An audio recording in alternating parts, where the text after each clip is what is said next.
dang koy fay mais pour man amna intelligence su teel a ñëwaat mu ne man dama juum parce que quelqu'un qui fait des erreurs et qui reconnaît ses erreurs qui les retire pour man aussi kooku amna mérite donc comme moom def na erreur mu ñëw taxaw mu ne dafa juum retirer naa samay propos war nañ ko mun a nangul ñu baal ko maintenant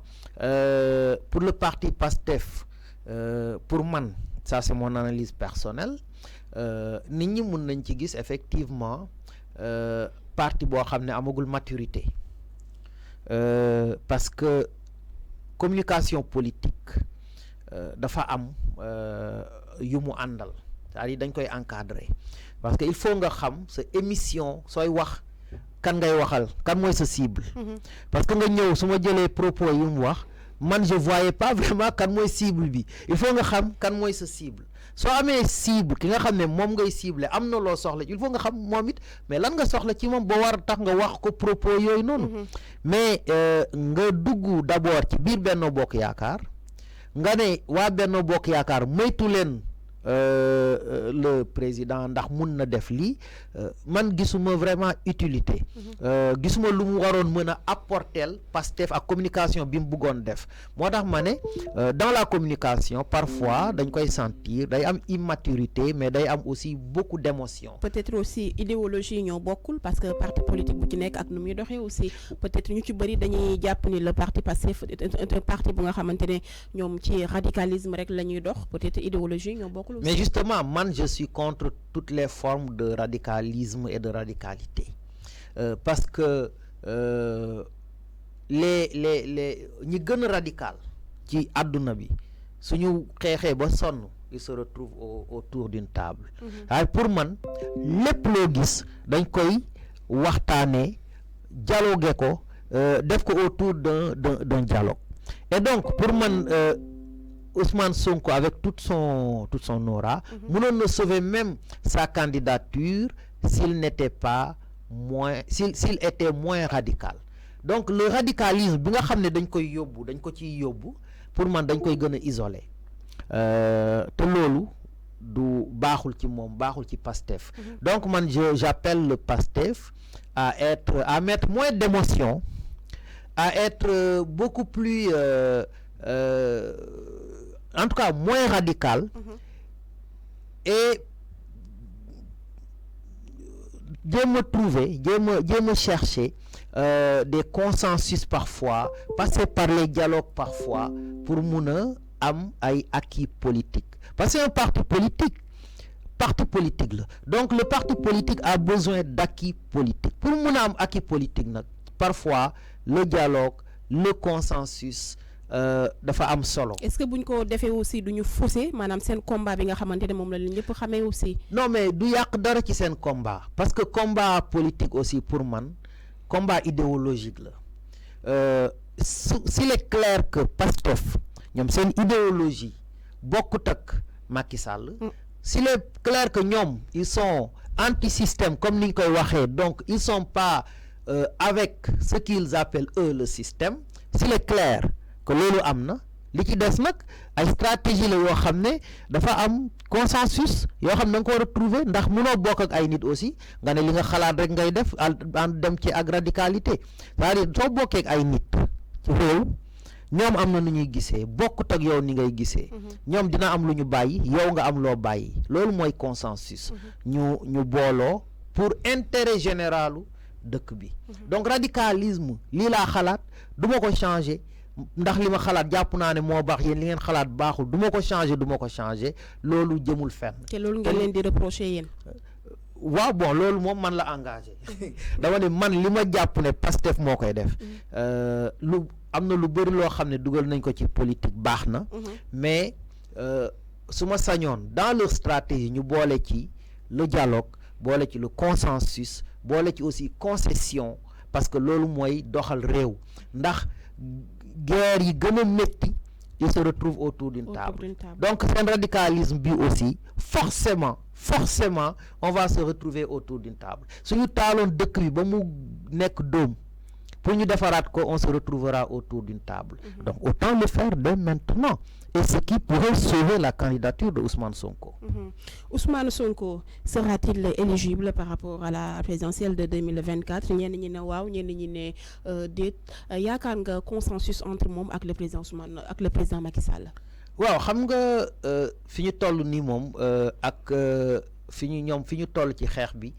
dina ma jaaxal parce que président de la République soo ko déggee dans son discours daf ni je ferai appliquer les décisions de la justice. donc neen décision justice moom da koy appliquer te soo xoolee waa Pastef li ñuy expliquer ñoom clairement nee nañ ñoom duñu dem duñu toog ak Macky Sall di waxtaan. donc pour man seen foofu amul issue maintenant man j'appelle le président d'abord de la République à ne pas bloquer les gens. Macky Sall amul droit bloquer Ousmane Sonko. Macky Sall amul droit bloquer Karim Wade wala Khalifa Sall. kon da nga jàpp ni fu mu nekk nii ci tànk bloquer le président Ousmane Sonko ci lañ nekk. mais su fekkee daf ni moom jëlul il va faire appliquer les décisions de la justice et puis je suis d'accord, les décisions de la justice doivent être appliquées. Donc suñ ko appliqué à Ousmane Sonko, il risque de ne pas être éligible. Maintenant de l'autre côté, Ousmane Sonko est en face d'un État. D'où Macky Sall, le président, règle le nekkal en face. Il est en face d'un État. Il est en face d'une justice qui a donné, qui a rendu son arrêt. Donc moom pour man aussi politiquement war na mun a dem dialoguer discuter ba retrouver son éligibilité sans candidature te loolu nag moom Ousmane Sonko moo xam naka la koy defee parce que aussi il est assez intelligent, il est assez informé na intelligent na am na ñu ko wër war nañ ko tegal stratégie boo xam ne su ci taxawee stratégie boo xam ne du xeex du taal du yàq boo xam ne su ci taxawee mun na retrouver éligibilité wala est-ce que sax Ousmane Sonko est encore inéligible? Moi je pense que il n'est pas encore inéligible mais mu génn ci radicalisme bi tuuti jéem a out les moyens politiques d'être candidat parce que en tout état de cause li important mooy mu dem nekk candidat. mais naka la ciy génnee parce que gis nañ ko il a été barricadé gis nañ ko boobu ba tey ñu ngi ko séquestré mënut a dem mënut a dikk naka la ciy génnee quand même ça sera très difficile. waaw justement moo tax sànq ma ne. tamit ñaara koy def. waaw absolument mais président ci discours am nee na moom ubbeeku na pour waxtaan. ci conclusion discours bi. nee na ubbeeku na pour waxtaan man je trouve que Ousmane Sonko suñ ko oowee waxtaan. dafa war a dem c'est-à-dire de toute façon demal nga déglu suñ la waxee lu nit mën a dégg ak lu ànd ak say principe nga d'accord suñ la waxee lu nit mënul dégg àndut ak say principe nga génn wax sénégalais yi ne man dem naa déglu président dem naa waxtaan ak président mais lii la mu wax ak lii te lii ak lii mënuma ko nangu ndax lii ak lii mais toog duma dem man loolu laa mënul comprendre kenn mënul dugal sama bopp nga toog ne man dew ma waxtaani dew ma dialogue damay radical mais radicalisme boobu laa wax man li ma gis radicalisme mënul tax Ousmane Sonko nekk président Sénégal li tax mu mun a nekk président Sénégal mooy mu dem élection mais su ko nee radicalisme bi du dem élection te su demul élection du nekk président donc forcément man li ma koy invité mooy na fexe dem maintenant te li nga wax noonu d'accord naa ci il a été séquestré pour man c'est injuste niñ ko séquestré teguñ ko fi kenn te waruñ ko fi teg c'est un citoyen suñu xoolee le procès le truc Sweet Beauté du début à la fin man personnellement et ça n'engage que moi je suis convaincu que sur toute la procédure dañ ko tooñ je suis convaincu que dañ ko tooñ mais on est en politique man je l'aurais invité à être moins radical et se donner les moyens politiques pour bokk ci élection parce que en fin de compte loolu moo important pour lui ñu dellu soit ci la déclaration du président Macky Sall